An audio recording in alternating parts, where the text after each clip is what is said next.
Man, Chip love him, bro.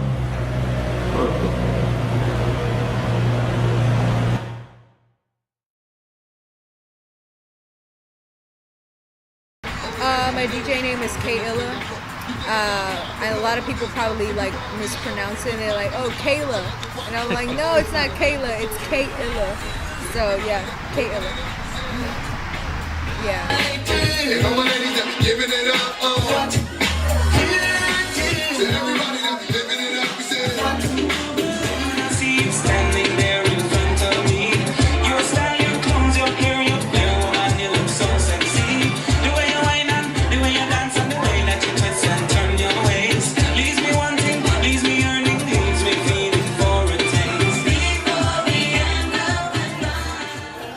Image has a lot to do with DJing, you know. Yeah, exactly, man. You have, I mean, you know, it's just because there's some fresh ass DJs. They just wear shorts and a t-shirt, but they kill it, you know. But I think me as my brand, I think I have to kind of keep up with trying to stay with that profile, like, you know what I mean. I gotta. And that's not because I have to, that's because that's just the way I am. I love clothes, and not just clothes, I like style. You can love clothes, but do you have style? I mean, that's kind of like my thing, you know? And I mean, shit, if I could be somebody's stylist, why not? If DJing can get me there, why not?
Since I was a kid, I would just collect a lot of music, and you know, I mean, eventually I just had so much music that I just thought, hey, I love music so much. And you know, I started getting to dancing, which had music involved, of course.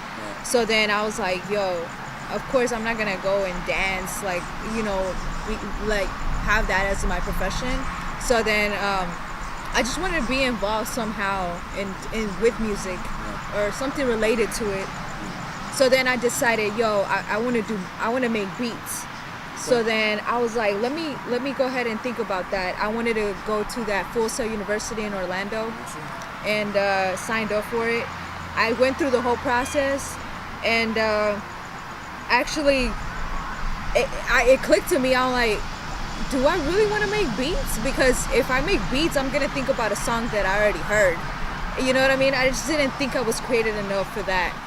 So then, like, I was like, nah, DJing is what it is. So it just came down to that conclusion that that was gonna be my niche.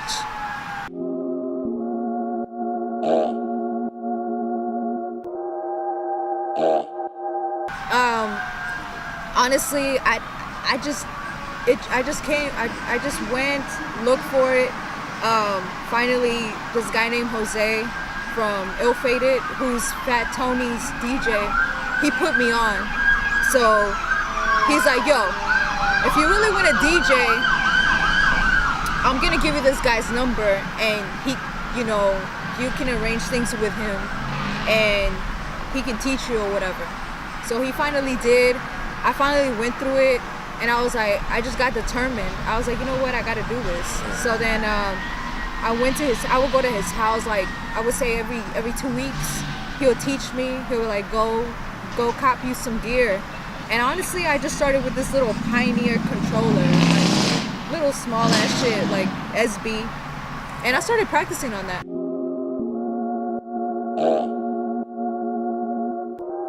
Well, when I started actually DJing and like when I bought my stuff, I was actually 23. And I wanted to honestly do it sooner, but I thought I had to go to this, you know, there was a school on Westheimer near downtown called Mixwell. And it was like an academy where they'll teach you how to DJ, but that shit was pricey. Honestly, I just couldn't afford it, you know what I mean?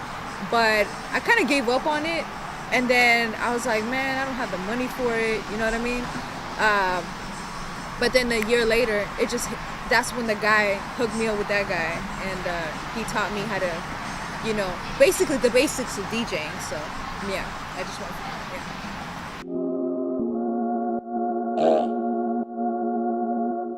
My first gig, honestly, was at a house party, an A-Leave, of course. I got to play whatever the hell I wanted, so I was playing like a lot of underground or whatever. And then this one guy, everybody was digging it. And then this one guy comes up to me, he's like, hey, can you play like merengue or something? I'm like, what? And then that's when I felt the first, like how aggravated DJs actually, you know, feel when people go ask you, hey, can you put this, can you put that? And I felt it, I felt bothered. But that was my first time, and honestly the experience was good. It was a house party. But my first actual gig, I can definitely say it was at it just started slowly, but my actual gig was at Boondocks with Big G for Thanksgiving. And I was nervous, I'm not gonna lie, it was a little nerve-wracking. I used to like DJ for Imperial, which is a vintage store. They would have like parties on Mondays, which was pretty cool. And they would like have me DJ, which I love. My specialty is hip hop, you know what I mean, like rap. So they'll be like, yeah, do your thing, you know what I mean, we trust you. So it was a routine. Every Monday we would have parties. A lot of people would come out. You know, this is in the Third War, you know, and pretty much that's kind of how I started getting recognized in the Third War. People over there, like, they show me so much love. I mean, I love that place just as I love A-Leaf. So, I mean, I would definitely, like, I feel so comfortable DJing over there. It's just crazy. But I started DJing for, like, rappers and stuff like that here and there, which was pretty cool. It's a good experience. Mm-hmm.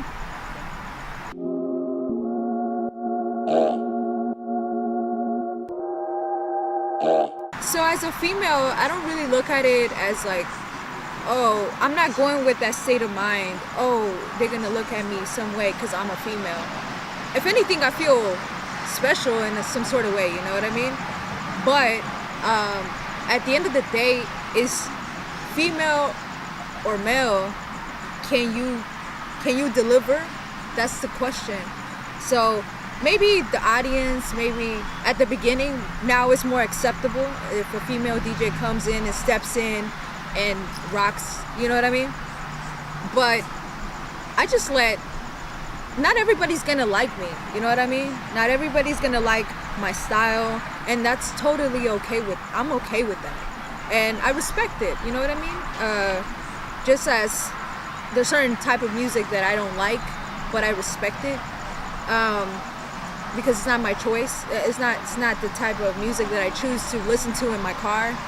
But as down at the bottom of it, like, if you know how to, if you can deliver, then that's all that matters, you know what I mean? I've gotten props from a lot of people that I've admired, and I've gotten a lot of props from people that I thought, oh, maybe they don't really fuck with me, you know? But I've been surprised by a lot of things and by a lot of people that come up to me and Prove yourself, basically. yeah, I mean, to be honest, I'm not gonna sit here and be like, hey man, like I'm the best, like coming out, you know what I You mean? have to, though. I mean, eventually, if I feel like I still need a lot of work, you know what I mean? I'm definitely hungry for it, and I want to stay motivated. I want to stay challenging myself, because if I don't stay challenging myself, then I feel like that will be it for me. You know what I mean? I want it to be a challenge. I want to find myself sometimes out of my comfort zone, so I can be like, oh, there's still things that I need to work on. You know what I mean? Oh, I still need to break through some stuff. You know what I mean?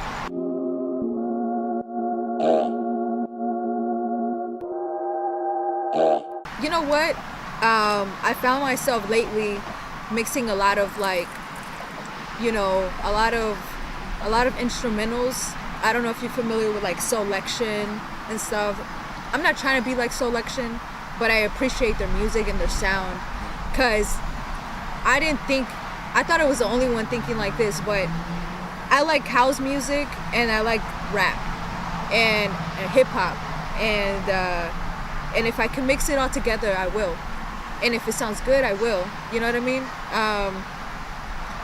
But I just feel like I can do.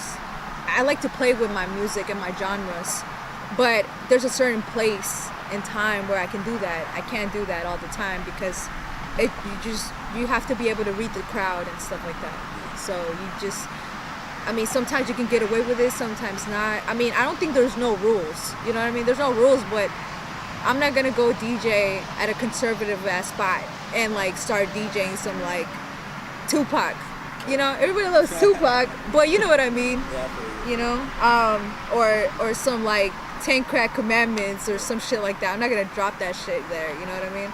But You never know, though. who knows? I might try next time. I'll tell you how it goes.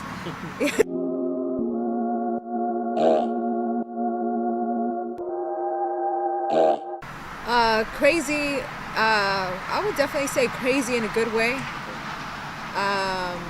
When I DJ'd at the Sneaker Summit, I would always think back to that one, because I would always go to the Sneaker Summits, and yeah, I would go buy or look at kicks and stuff like that, or buy some gear.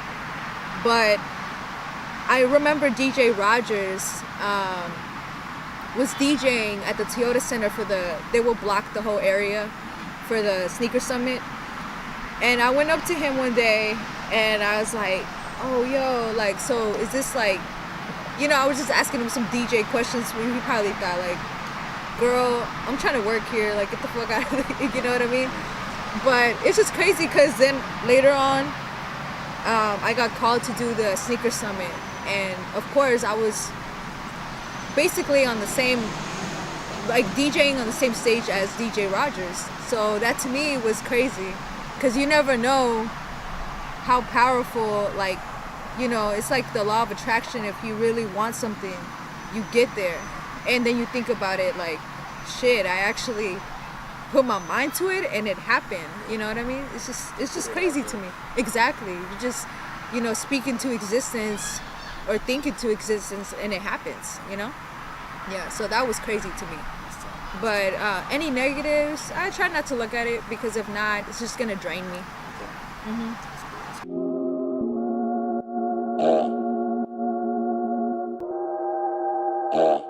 I mean, if that's what, if you feel it in your heart that that's really what you want to do, and not just because it's a popular thing or a trend, you know what I mean? If you do it out of your heart, everything's gonna go right, and everything's gonna be in place for you. But if you're forcing that shit, it's not gonna happen. You could do it for a little bit, but then eventually it falls off. You know what I mean? So, I mean, definitely don't be scared. You know what I mean? Everybody makes mistakes. Everybody fucks up when you're DJing. Everybody has those mistakes, you know? But you definitely don't be scared. Don't be intimidated by anything. If anything, do it, because honestly, if you don't do it, you're going to be living with what ifs. You know what I mean? And You just don't want to get to an age and be like, oh, I wish I could have done this. I wish I could have done this. So, yeah, definitely go for it. Whatever you want, you can have, literally. So.